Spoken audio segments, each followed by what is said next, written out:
बुतल घर में दिया जलैलू, अपना प्यार के रोग लगैलू, ना जननी की कर दे बुधो का, दर्द दिल के नसूर बन गईलू।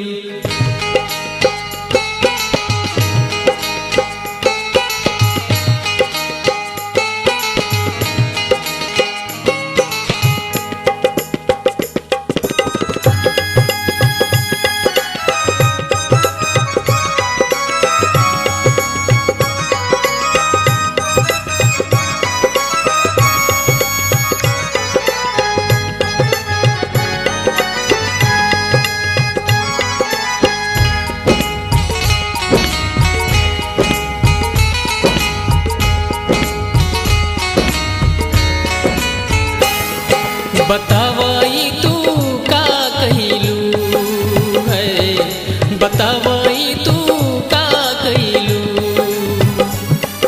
बतावाई तू का कहिलू, हर जाई बन गईलू, बतावाई तू का कहिलू है, बतावाई तू का कहिलू।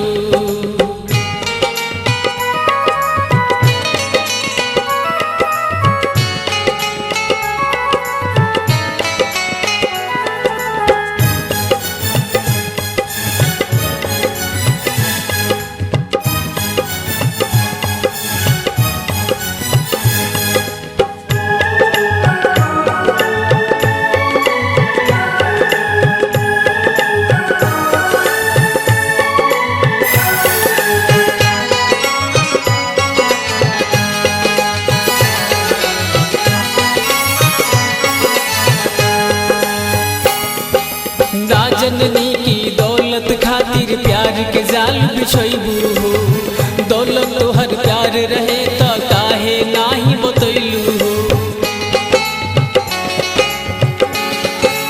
हाँ, जननी की दौलत खातिर प्यार के जाल बिछैबू हो, दौलत तो हर प्यार रहे तो काहे नाही बतैलू हो। गम के बंधन में बांध दहलू तू, याद हम करीला विसार दहलू तू, प्यार तो हम दिल से कही नहीं, बाकी घर हमर उजाड़ दहलू तू। ना जननी की दौलत खातिर प्यार के जाल बिछैबू हो, दौलत तो हर प्यार रहे तो काहे नाही बतैलू हो। रुपया पैसा धन दौलत से, रुपया पैसा धन दौलत से, अरे प्यार कबो न तू पैबू, बतावाई तू का कहिलू है, बतावाई तू का कहिलू।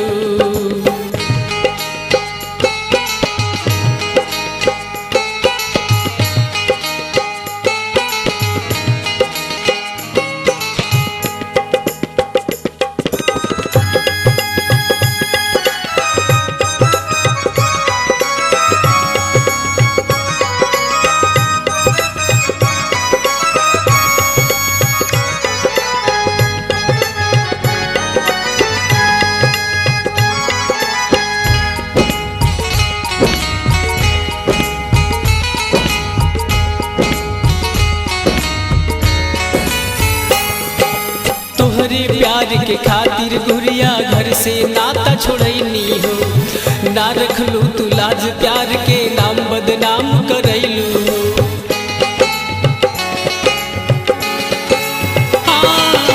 तोहरे प्यार के खातिर गुरिया घर से नाता छोड़ैनी हो, ना रखलू तू लाज प्यार के नाम बदनाम करैलू हो। प्यार कर एक से बाकी नेक से, काहे कि तू मंदिर के मूर्त ना हो कि पूजा करे तू हरेक से। इतने में समझदारी बा, संभल जाए बबुनी, ना तो जवान के बात तो छोड़, बूढ़ू भी देखे लगी तू न टेक टेक। तोहरे प्यार के खातिर गोरिया घर से नाता छोड़ैनी हो, ना रखलू तू लाज प्यार के नाम बदनाम करैलू हो।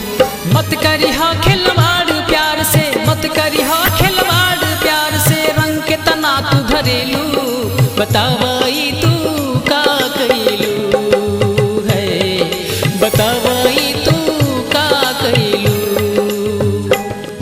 बतावाई तू का कहिलू है, बतावाई तू